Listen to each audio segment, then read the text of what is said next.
What is not news is that China itself is under threat.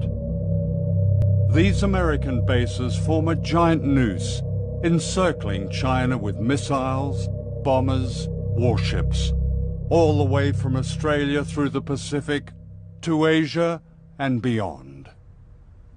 I mean, if you were in Beijing looking out, you stood on the tallest building in Beijing and looked out at the Pacific Ocean, you'd see American warships.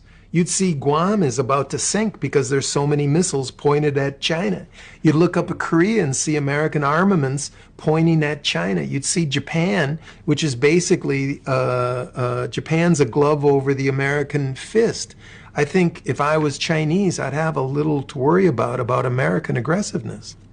And we have China surrounded, and we're doing more all the time to try and keep it surrounded and deepen that containment of China.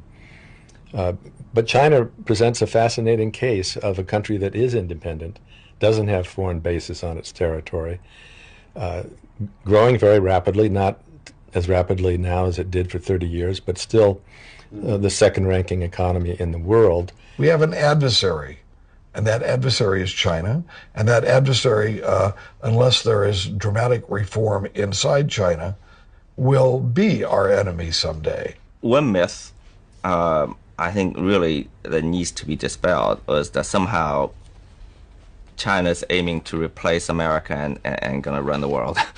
It's not. Well, first of all, the Chinese are not that stupid.